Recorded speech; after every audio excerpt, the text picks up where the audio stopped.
आत्मनिर्भर भारत वही है जिस देश की औरतें आत्मनिर्भर हैं, क्योंकि भारत अगर किसी कारणवश बाकी देशों से पीछे है तो मेरे हिसाब से इसका मेन रीज़न ये है कि यहाँ की औरतें आज तक घरों में ही सीमित रह गई हैं।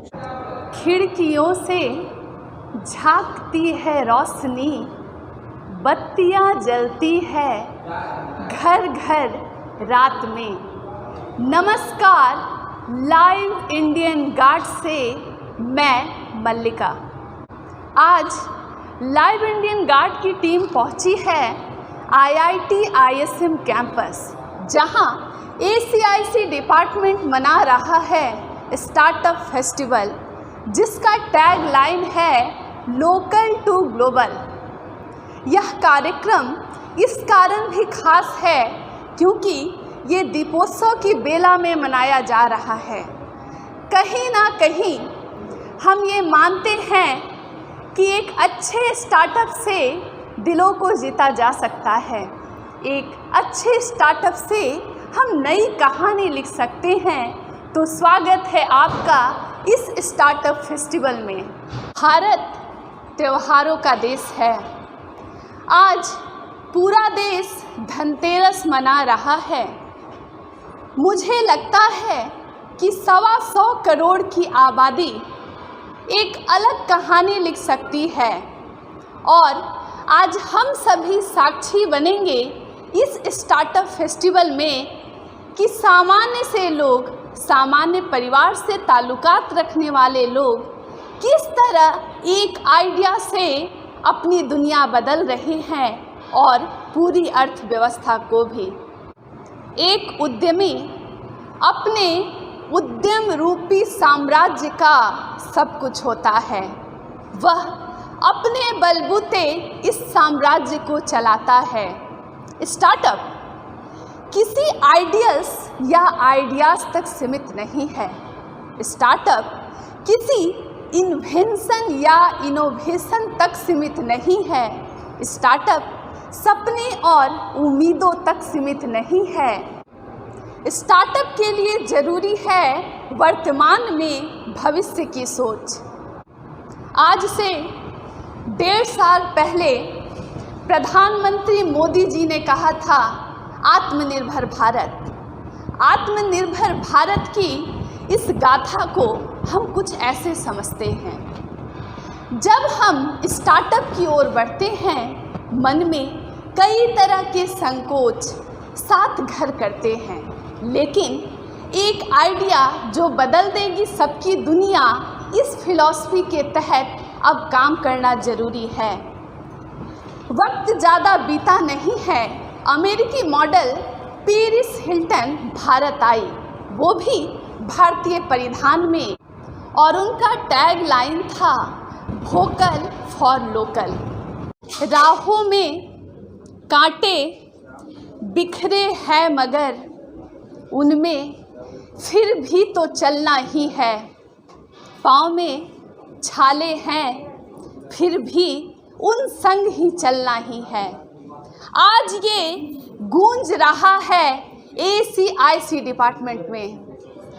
बाजार दीपोत्सव के लिए सज चुका है और सज चुकी है उम्मीदें भी। आज IIT ISM के इस कैंपस में गूंज रहा है स्टार्टअप फेस्टिवल में युवाओं के स्टार्टअप बोल। मुझे लगता है सक्सेस स्टोरी जो लोग सुनाते हैं वो क्यों छिपाते हैं संघर्ष की लंबी और अधूरी दास्तां। आत्मनिर्भर भारत की हम कहानी सुना रहे हैं, लेकिन हम भूल नहीं सकते कि इन महिलाओं को एक साथ लाने में किनका सहयोग सबसे अधिक रहा और साथ ही संघर्ष कितना बड़ा था। मैं बात कर रही हूँ विधु शेखर मैम से। उनसे जानेंगे कि स्टार्टअप के इस बोल में वो क्या कहना चाहती हैं और उनके साथ सक्सेस और संघर्ष की कहानी को भी सुनेंगे। मैम, आपका स्वागत है। पहले तो IIT ISM में एक ये अद्भुत पहल है, इस पर आप क्या कहना चाहती हैं स्टार्टअप को लेकर? ये तो एक टीम एफर्ट है और किसी केवल एक का कंट्रीब्यूशन नहीं हो सकता है, इतने सारे लोगों का मिलकर ये प्रयास है। और प्रयास यही है कि लोगों को मौका मिलता रहे, आगे बढ़ते रहें, अपनी तरक्की कर सके, अपने साथ साथ औरों को भी मौका दें आगे बढ़ने का। मैम, यहाँ जिन लोगों ने स्टॉल लगाया है, हर महिलाएं सिर्फ श्रेय आपको दे रही हैं, तो ये जो आपने पहल शुरू की, मन में क्या पहला ख्याल था? ये सच नहीं है, मेनली तो एफर्ट उनका ही है। वो अगर आगे नहीं बढ़ते, वो अगर ये इनिशिएटिव नहीं लेते, तो हम जितना भी चाहते उसका कुछ नहीं हो पाता। सो डेफिनेटली क्रेडिट तो उन लोग को जाता है। और जैसा मैंने कहा, ये टीम एफर्ट है और उनको जितना सपोर्ट चाहिए वो देने के लिए हम लोग हमेशा तैयार रहते हैं। मैम, स्टार्टअप को लेकर युवाओं के मन में बहुत संदेह संकोच रहता है कि अगर फेल हो गए तो फिर उन्हें लगता है उनके लिए कुछ भी नहीं बचा। इस पर आपकी क्या राय है? ये केवल सोच का प्रॉब्लम है और एफ़र्ट हमको हर जगह लगाना पड़ता है। हम किसी नौकरी में जा रहे हैं, वहाँ भी हमको पूरा एफ़र्ट लगाना पड़ता है, तो क्यों ना हम एक स्टार्टअप में ही एफ़र्ट लगाएं और उसके रिटर्न्स फिर हमको कई गुना मिलने की संभावना रहती है। ऑफ कोर्स फेल होने का चांस रहता है, लेकिन अगर प्रयास पूरा है और साथ में अगर एक ऑर्गेनाइज्ड वे में है, जैसा इधर रहता है, और हर तरह का सपोर्ट रहता है, चाहे वो फाइनेंसेस हो, चाहे हर डिसीजन में आप अकेले नहीं हैं, तो फेल होने के चांसेस बहुत कम होते हैं। तो ये डेफिनेटली हम युवाओं को यही कहेंगे कि केवल नौकरी के लिए इंतज़ार करने के बजाय बहुत ही बेहतर है, ये बहुत बेटर ऑप्शन है। मैम, ये ACRC डिपार्टमेंट लगभग कितने वर्षों से स्टार्टअप को लेकर के चल रहा है? ये तो आई थिंक ये लोग बताएंगे आपको, बट बहुत पुराना नहीं है। आई थिंक 1 या 2 या 1.5 साल करीब है। बस अंतिम सवाल आपके लिए, आत्मनिर्भरता की परिभाषा क्या है? आत्मनिर्भरता एक तो सबसे बड़ा उसका एस्पेक्ट फाइनेंशियल आत्मनिर्भरता है।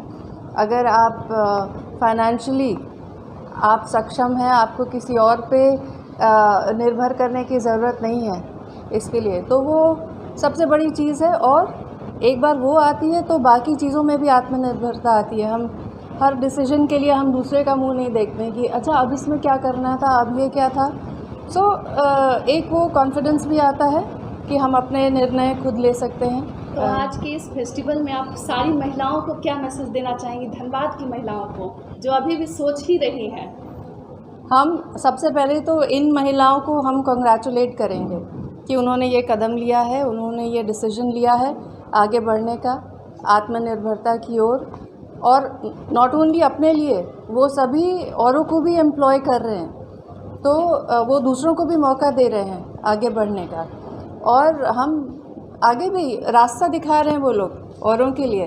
तो बाकियों के लिए यही मैसेज है कि इनका रास्ता देखें, फॉलो करें, आगे बढ़ें, और ये रास्ते उनके लिए भी खुले हैं। आज मैं बात करूंगी इस स्टार्टअप फेस्टिवल की CEO डॉक्टर आकांक्षा सिन्हा जी से और जानेंगे कि आखिर धनबाद में इसकी क्या ज़रूरत आन पड़ी।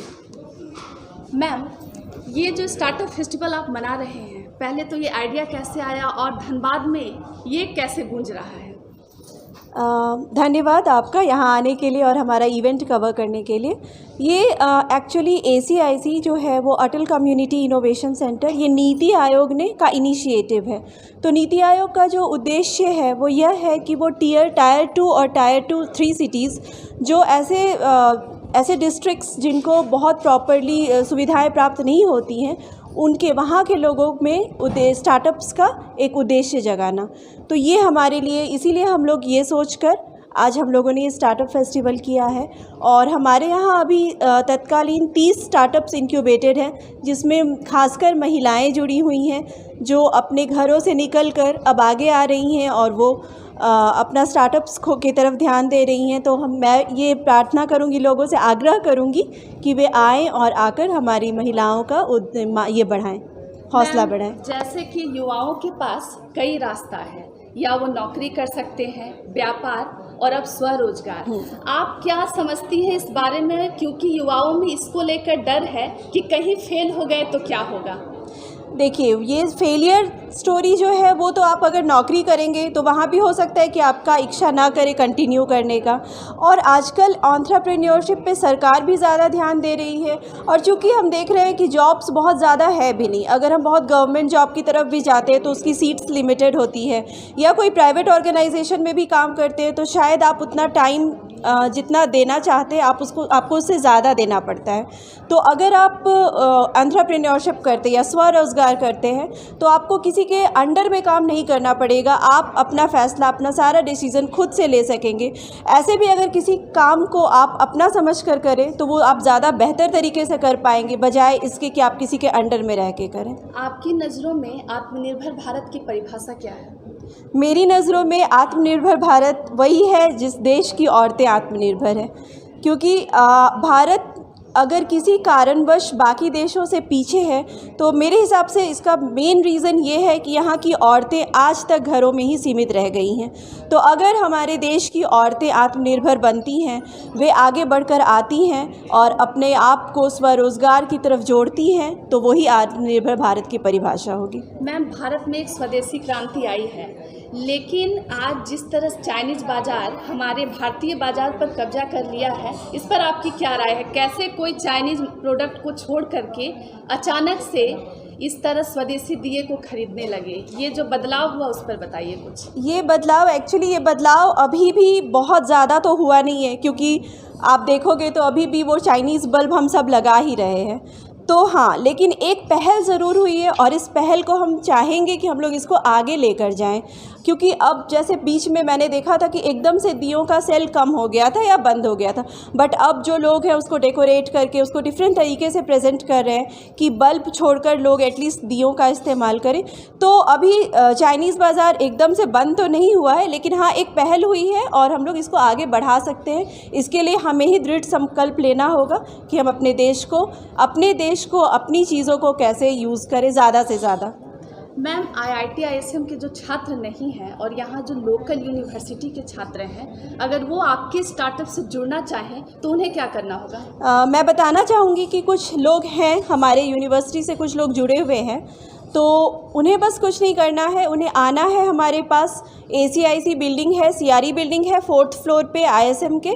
आपको बस आना है, आपको अपना आइडिया प्रेजेंट करना है, और अगर हमको आपके आइडिया में थोड़ा भी इनोवेशन या कुछ ऐसा लगा कि जिससे एंटरप्रेन्योरशिप की तरफ जाया जा सकता है, तो हम लोग आपको इंक्यूबेट कर लेंगे, और इंक्यूबेशन के बाद हम लोग आपको सीड फंडिंग या मेंटरिंग जो भी आपको सपोर्ट होगा वो सारा प्रोवाइड करेंगे। हाँ, जैसे मैम, युवाओं में डर होता है कि वो शुरू में ही EMI ये सब के चक्कर में फंस जाते हैं, तो ये जो वित्तीय बोझ से वो कैसे बच पाएंगे, उसके लिए आपकी संस्था ने क्या क्या प्रयास किया है? मेरी संस्था ने सबसे पहले ये प्रयास किया है कि हम लोग प्रॉपर मेंटरिंग प्रोवाइड कर रहे हैं, मेंटरशिप। क्योंकि अगर कोई बंदा एंटरप्रेन्योरशिप की तरफ जाता है तो सबसे ज़्यादा उसको ये समझ नहीं आता कि हम किस डायरेक्शन में जा रहे हैं, उसको कुछ पता नहीं है। तो हमारी संस्था में इतने सारे प्रोफेसर्स हैं IIT ISM के, वो और मैनेजमेंट डिपार्टमेंट में भी काफ़ी प्रोफेसर्स हैं जो बिज़नेस मैनेजमेंट पढ़ाते हैं। तो हमने एक पैनल ऑफ मेंटर्स को एम्पैनल किया है लोगों को, और वो हमारे स्टार्टअप्स को आगे दिशा दिखाते हैं कि आपको कैसे आगे बढ़ना है। आज के कार्यक्रम में कितने स्टॉल लगेंगे?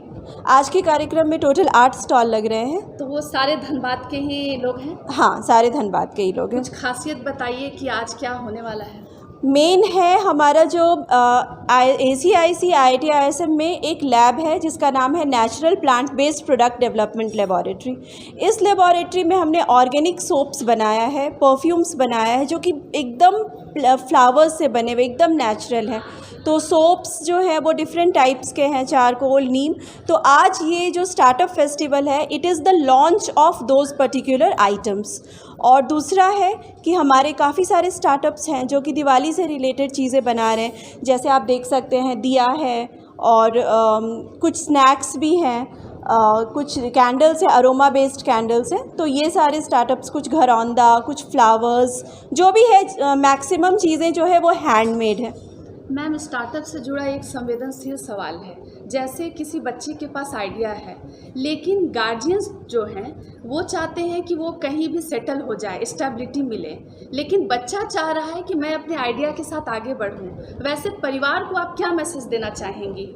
मैं बस एग्जाम्पल्स देना चाहूँगी कि आज इंडिया में आप देखोगे कि जो भी बड़े बड़े लोग हैं वो खुद कैसे बढ़े हैं आगे। वो तो किसी पैतृक सत्ता से आगे नहीं बढ़े हैं। वो तो जैसे टाटा को ले लें, अंबानी को ले लें, उन्होंने खुद अपना सारा व्यापार खड़ा किया है। या आप अगर विदेशों में जाएं तो भी देखें, एप्पल या जिसके भी जो सीईओज़ हैं वो सब अपना स्टार्टअप खुद से किए, और सबकी लाइफ स्टोरी अगर आप देखेंगे ना तो बहुत बेसिक, बहुत माध्यमिक वर्ग से उठकर वो लोग आगे बढ़े हैं। तो मैं सारे परिवार वालों को, जिनको अभी भी ये डर सता रहा है कि स्वरोज़गार या एंटरप्रेन्योरशिप में आगे चल के दिशा नहीं मिलेगी या आगे चल के कोई फ्यूचर नहीं है, तो this is a very wrong notion. और ACIC IIT ISM का उद्देश्य यही है कि ज़्यादा से ज़्यादा युवाओं को अपनी संस्था से जोड़ सके। मैम, जैसे मैंने एक स्टार्टअप शुरू किया, उसमें मैं असफल रही। मैंने दूसरा स्टार्टअप में कोशिश किया, उसमें भी मैं असफल रही। लेकिन 2, 4, 3 सफलता जब लगातार हो तो वो आपको बिल्कुल ख़त्म कर देता है। तो आपकी नज़र में असफलता का क्या पैमाना है और आप इस पर क्या समझती हैं? मैं तो यही कहना चाहूँगी, failure is the pillar of success. क्योंकि असफलता, जब तक आप असफलता का स्वाद नहीं चखोगे, आपको सफलता में मज़ा नहीं आएगा। ये तो कहने की बात है, लेकिन ये रियल लाइफ में भी, ये मैंने खुद अपनी लाइफ में भी देखा है। जब तक आप 2-3 बार फेल ना हो, और हाँ, एक चीज़ है कि उस फेलियर को रिपीट ना करो। अब अगर आप कुछ गलतियाँ करते हो तो उससे सीखो और फिर आगे बढ़ो। ये ख्याल मन में कब आया कि मुझे और महिलाओं को आगे बढ़ाना है? ये एक्चुअली हमारा नीति आयोग का ही ये उद्देश्य है कि हम जितनी ज़्यादा से ज़्यादा महिलाओं को रोज़गार की तरफ ये कर सकें। तो ये ख्याल एक्चुअली मन में मुझे शुरू से ही था कि मैं हमेशा से ही इंडिपेंडेंट रहना चाहती हूँ। तो और मैंने देखा भी है कि जो हमारे घर में जो डोमेस्टिक हेल्पर्स होते हैं, वो जो लोग भी आते हैं, वो लोग भी जो भी अर्न करते हैं, तो उनके चेहरे पे एक आत्मनिर्भरता की खुशी मैंने देखी और खुद महसूस भी की है। तो ये चीज़, मैं जितने भी लोग आते हैं मैं सबको यही बोलती हूँ कि औरतों का आत्मनिर्भर होना बहुत ज़रूरी है, ताकि फ्यूचर हमारे बच्चों को ज़्यादा एक बेहतर फ्यूचर मिल सके।